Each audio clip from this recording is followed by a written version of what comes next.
Thank you, dear friends, for your beautiful practice tonight. It felt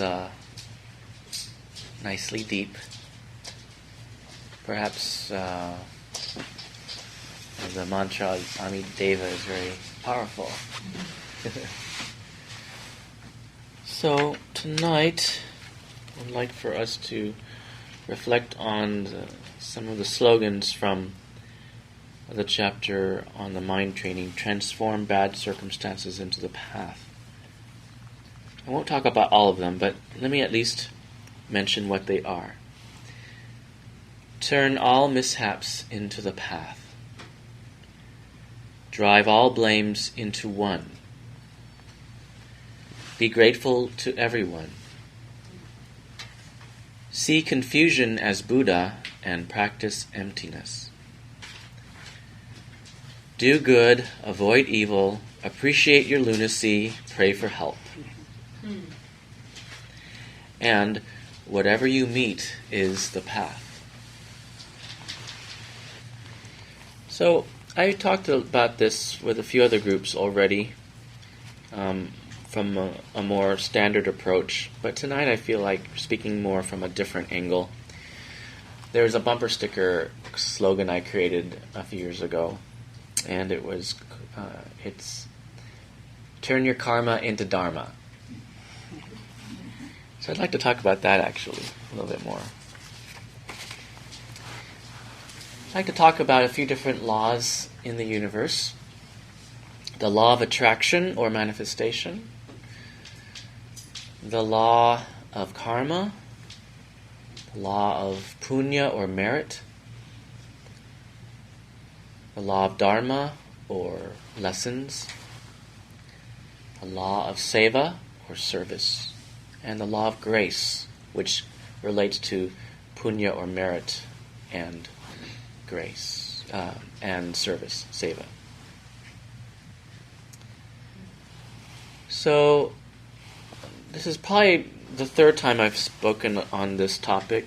The first time I spoke was in answer to a question, and it was just a spontaneous insight, wisdom arising in the moment of just opening my mouth. And that sometimes happens, especially when we are in a very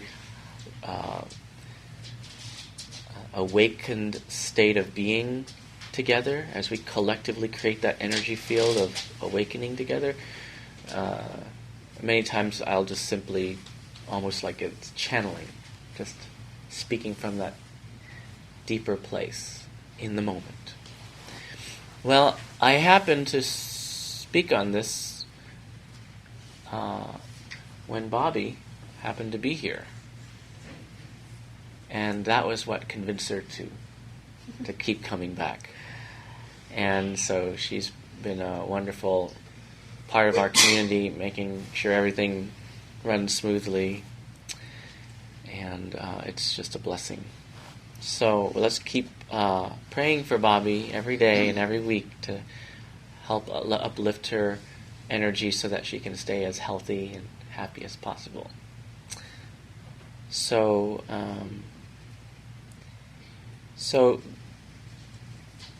now I'm going to share about it again. So some of you it may be a repeat, but many times when we hear something that's similar, we always hear it on a deeper level. And anyone who teaches it a second or third or fourth time, it's always at a different level for them too.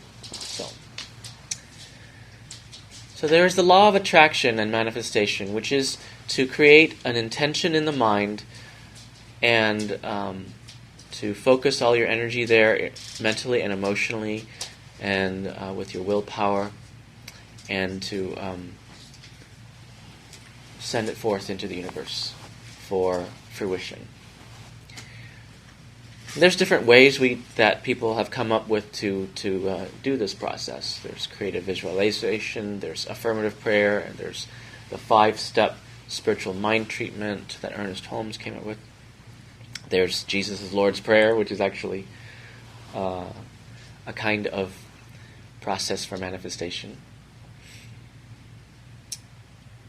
There's also utilizing the 7 chakras to help you with your focus of manifestation. There's all kinds of different ways to activate the law of attraction and manifestation.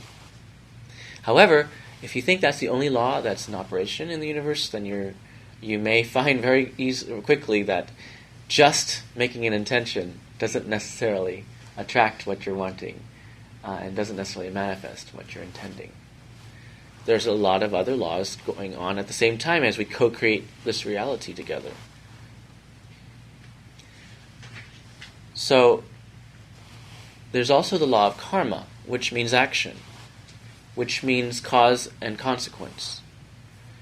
When we say the word karma, many times we usually mean the effect of karma, the effect of action. But it actually literally means the actual action.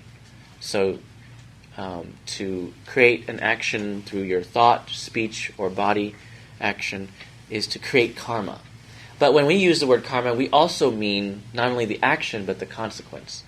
So the energetic imprint, if you will, that is now reverberating in the universe because of an action.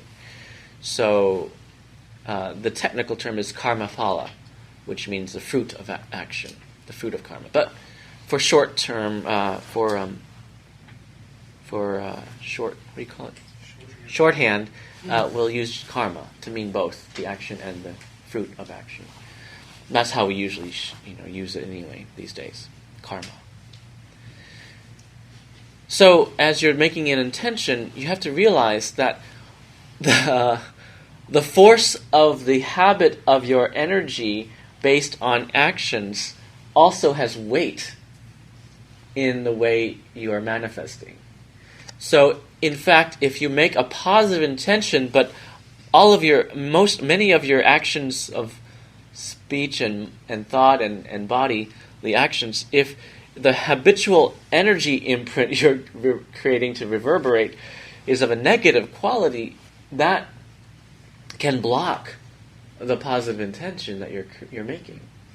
So it sometimes they cancel each other out, you see. Sometimes. It just depends on how it mixes together. So that's why we need to meditate, to look at our mind and to see what energetic imprints are in there from our past, from our inheritance of ancestral karma, or if you believe in past life, your personal ancestral karma from your past life, your actual past lives. But if you don't believe in reincarnation, you can just think of it as ancestral karma from your ancestors, your great-grandparents, grandparents, etc., that you've inherited in this life from them, and now you're dealing with all of these family patterns that have carried on to the present moment. That has a major effect on your mind and how you create your reality. So it's not just the law of attraction, there's also the law of karma, and we have to deal with the karma and transform it. And that's where merit comes in, because merit is a special kind of karma, if you will.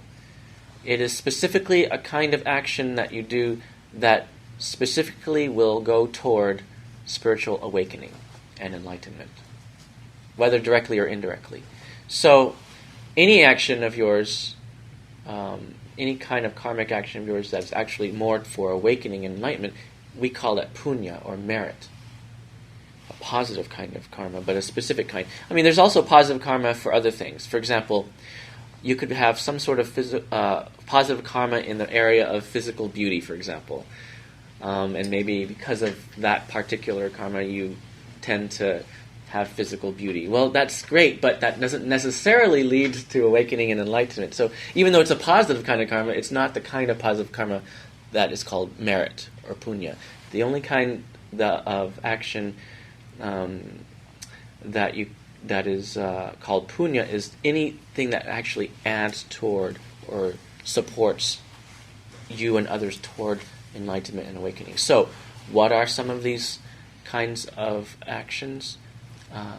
Well, the act of giving food to a monk or a nun, the act of supporting financially Dharma centers, the act of meditation, the act of chanting, the act of bowing, the act of lighting incense with a sincere heart, the act of helping clean the center, planting flowers, watering flowers. Because these actions, even though they may not necessarily seem like spiritual actions, but because it's being done in a spiritual center and to support a spiritual center, it then becomes merit. It becomes punya. So anything that you do that supports either your own awakening or a center that's helping other people awaken, or supporting a monk or a nun or a spiritual person who's on that path, or a community, then it automatically, that ordinary kind of karma then becomes a special kind of karma called punya, or merit. And we need merit. We need that kind of positive energy. Think of punya or merit as sort of like your powerhouse, your storehouse of power, energy, like a battery, a spiritual battery. You need to create that powerful energy in your practice, because otherwise you may make an intention to co-create your reality, but there's no oomph to it. There's no spiritual energy to it, you see. And this is very true even with teachers, for example. I've seen this many times, and I've seen it slowly develop in my own life. I've seen teachers who have a lot of knowledge and give a good presentation, and it's good. But then I've also seen other teachers, maybe they don't speak as well, or they don't speak as much, and maybe they don't speak any more eloquently about this particular topic, and yet there is so much spiritual energy just being in the same room with that person. Do you know what I'm talking about? So teachers, for example, if they are wise, not only will train themselves in how to speak well and how to talk on certain teachings, but will develop their spiritual energy so that they don't have to say that much, and yet so much energy is radiated. You see, it's their being that now teaches, and not just their words. And I've seen that, especially like with Thich Nhat Hanh and others, you know. And last week, I could feel that with Brother Chan Wee, couldn't you? Yes. You know. And once in a while, I feel like I sort of radiate that too, but not always. You know, I'm still like a sophomore, so sometimes I radiate and sometimes I don't. It's okay, you know. We're all growing and radiating together, and but it is. I have noticed there is the spiritual energy, and so that's why I try my best to meditate before I give a talk or lead a meditation. I want to add some spiritual energy into it, into whatever is going on here, you see.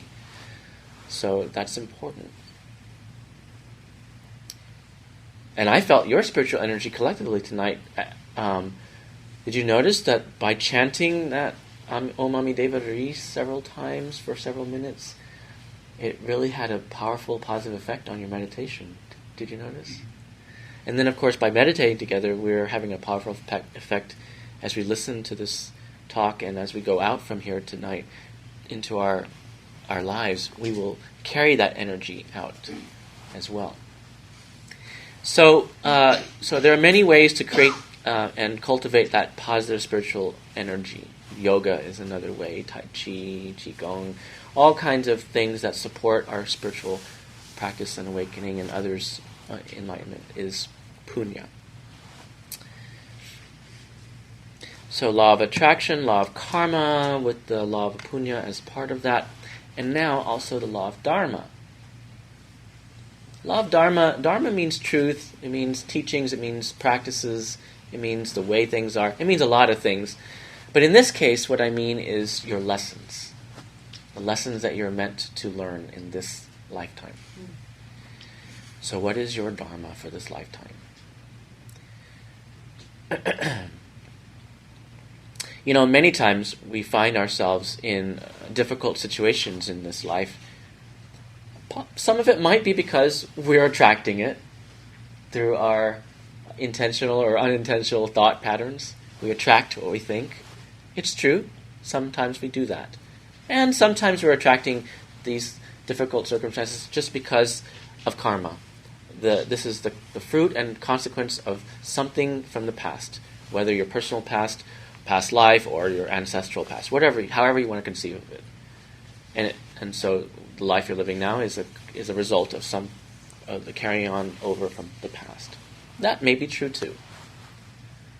However, many times it has nothing to do necessarily with that you attracted that necessarily, or that you did something that you're deserving now, almost like retribution.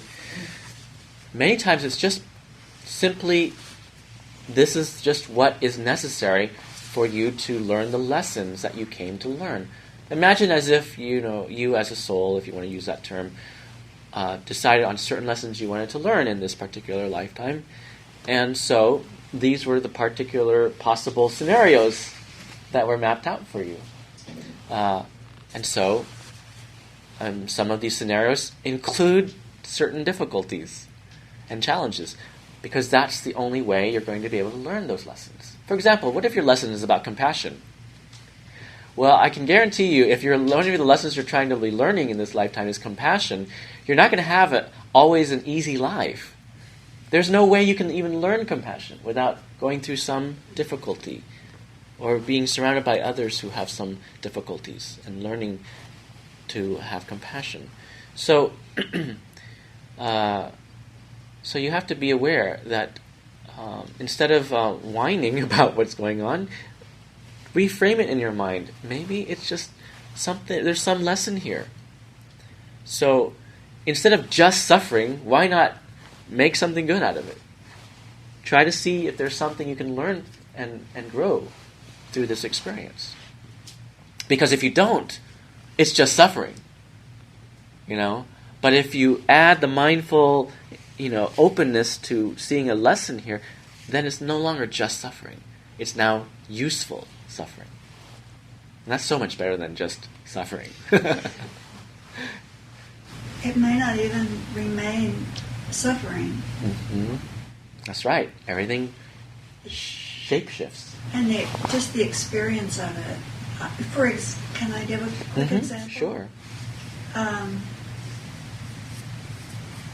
Everybody at one time or another runs into someone who misunderstands them and is angry. And I've had experiences where someone confronted me in an angry way, imputing motives to me that weren't mine. They were seeing me as trying to harm them. And when I was able to respond without reacting angrily and invite some clarity into the situation, I have had people completely transform. The anger falls away and they suddenly realize that you're giving them love when they were giving you hate. And I've had people say, I had a person at my work say, I've been really bad to you, and you always respond like a Christian. She's very deeply Christian. And it made a shift. Like some trust developed there that wasn't there before. Mm-hmm. So I no longer felt like on edge when I saw her in the building. I felt like I have a refuge inside me that can create a good space. Mm-hmm. That's a wonderful example of how we can reframe any situation into a dharma. And that's what I meant by the bumper sticker phrase, turn your karma into dharma. Don't just think of things in the sense of, this is just my punishment, but rather, what is the lesson that I can create out of this, the wisdom I can gain from this, you see. So, from victim mentality to having more empowered mentality. So, the law of Dharma. So think about what lessons you may be able to gain from any experience. And don't just wallow or whine in it. This morning I spoke at Agape Center for Spiritual Living in the Plano, Frisco area, and Sometimes my spiritual guides, I don't know what to call them, but they whisper things into my ear once in a while. And this one was so funny. It's like, winners can't be whiners, and whiners can't be winners. I like that. So next time you whine, you realize that by doing that, it's hard to win in the situation. But if you want to be a true spiritual winner, then you don't want to practice whining. See, whining or winning, they don't go together. You can only do one or the other. So anyway, so we have the law of attraction, the law of karma and punya, and the law of dharma. Is that it? No. There's one or two more laws that co-create our reality. There is the law of seva, the law of service. Because sometimes it's not that you're just attracting something, in a difficult situation in your life. It may not even be that it's karmic consequence. It may not even be about what lesson are you supposed to learn out of this. It may just be purely service. That you are going through a difficult situation on behalf of others. To be a light in their darkness. And obviously you happen to be in the darkness with them, so it feels kind of not so easy for you too, but you are the light in that situation. Think about so many times when you've been in a difficult situation, if you weren't in that part of that situation, imagine how much less light there would have been in that situation. So what a blessing that you happen to be there, be a part of that family, be a relative, be a part of that situation. Because they needed you. They were going through whatever they were going through for whatever reason, and you are light.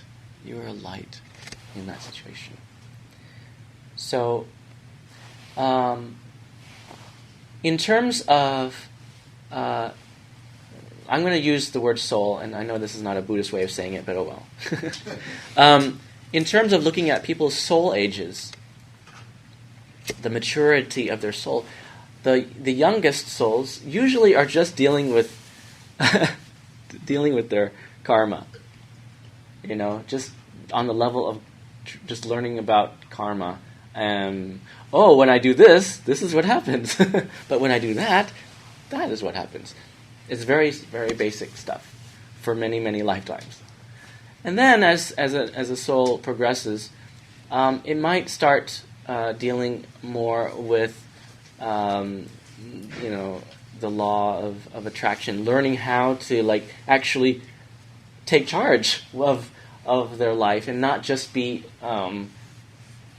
almost like just overwhelmed by all their karma, but now start to kind of change things through their mind and attracting something different. And then as they progress, then it becomes more about the lessons that they're here to learn, and so they can choose more carefully what lessons they learn. And then eventually, after beings are more enlightened, more awakened, then mostly it has nothing to do with any of the previous things. It's just, they've basically balanced out all their karma. They've learned how to attract what they need to. They know how to control their mind, and they know how to create positive merit, and they also have learned most of the lessons that they are going to need to learn here on the earth plane. But they keep coming back because they just want to serve. And those are the higher level souls that are here just to serve. Now, most of us are a mixture, because we all have we're working through all of the different areas. The karma, the attraction, the dharma, the seva, all of that. We're all working on those. But have you noticed at certain times in your life, there's one theme more predominant than another? And maybe in a particular situation, there might be one particular law more at work than another. You see? So, and most of the time, of course, you might not even know which law is really predominant, and that's okay. You don't need to know. Just do what you do. Do what you need to do what you know to do in mindfulness, moment by moment. That's what matters. So remember, next time you're wondering why you're going through a difficult situation, don't whine about it, but just see that there are many factors happening simultaneously that is co-creating this reality, and one of them is that you're there to be a light, that you're there to serve, that you're there to be a bodhisattva. And then one last law, which is actually the law related to service and to merit, actually. It's not really a separate law, but I'll talk about it as the law of grace. Because of the positive energy of others. Now, before I say that, I want to say this. In Buddhism, we have the teaching of the truth of non-self. There are many understandings of this teaching and many layers of meanings, but the one I want to present tonight is the meaning of non-self, meaning that we are, because we are not a separate self with hard, rigid boundaries of self. In other words, our selfness is permeable, and therefore we are connected to all other selves. And there's a part of every single being in me, and there's a part of me in every single one of you. And this is what we mean, one of the meanings of non-self. So we're actually one entire wholeness and beingness. And because of that, individuals aren't just stuck with their own individual karma or merit. We can actually share our merit with others, and we can receive the merit of others. And this is what I mean by the law of grace. So, fully enlightened brothers and sisters in the universe who are fully matured on their path, they just offer all of their merit to all others, all of their younger brothers and sisters. You see, this is a truth that is seen in the story of Jesus and Buddha and many others. And specifically in Buddha's story, the Buddha practiced all these wonderful practices, creating good merit, and that supported him in his enlightenment at age 35. So he meditated for several years and then finally was enlightened. But guess what? Now that he was enlightened, did he stop doing spiritual practice? No. He kept right on going for 45 more years, meditating and doing spiritual practices. Why? If spiritual practices is just for yourself, then it seems kind of pointless. Why is the Buddha still practicing and meditating? It's because spiritual practice and meditation isn't just for yourself. It's to create that punya, extra merit, not only for yourself, but to overflow for others. Overflow for others. That's why, even on days when I don't feel like meditating or practicing, I still try my best to do it. Because it's not just for me. I'm trying to do more than enough so that I can offer the overflow to others. You see? And if you practice with that attitude, it just makes it easier to keep practicing. Because it's not just for yourself, it's for your whole family. That's good, ChiSing. You know? Yeah, thank you. So, you can receive that from the enlightened ones. They offer it.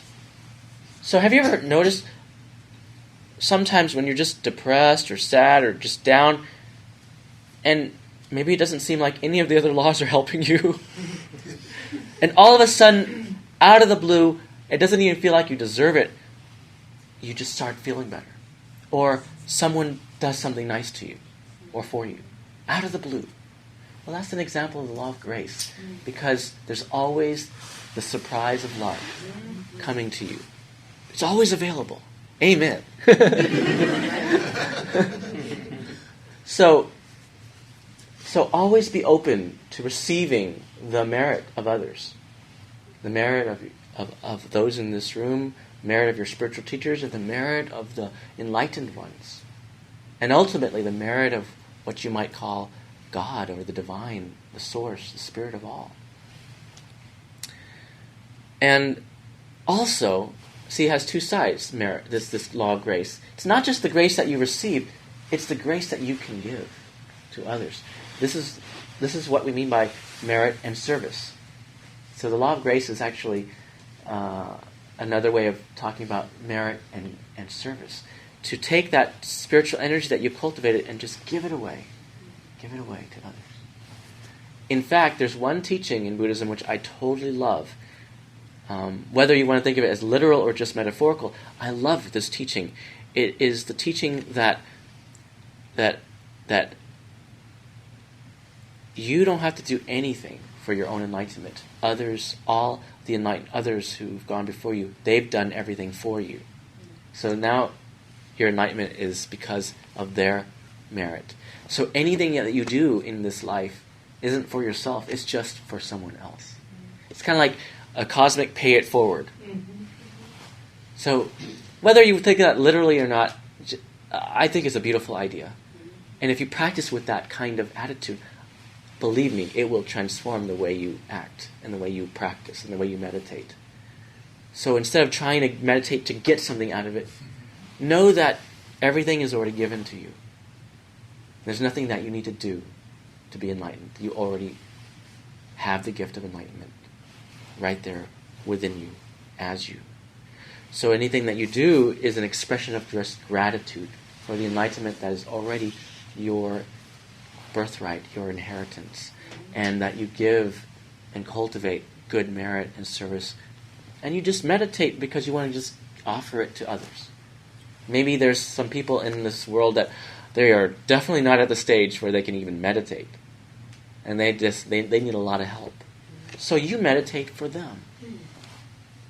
So don't do it just for yourself. And that'll make it a lot easier for you to meditate even on days when you don't feel like it and when it's hard. Because you're not just doing it for yourself. It's for others. Especially for those who will never meditate in this lifetime. Who just don't have that kind of karma yet. Or whatever it is that's going on in their lessons. They're just not at that stage yet. So you do it for them. We practice for all these baby Buddhas. Some of these crying, screaming toddler baby Buddhas, right? But we practice for them. Maybe all of us are here, maybe we're like the teenage Buddhas, and our teachers are like more mature Buddhas. But all of us are just in it together. This is why we practice. So let us co-create a new reality, moment to moment. Let us co-create heaven on earth, the Pure Land of the Buddha. Let's co-create a new heaven and a new earth. Amitabha.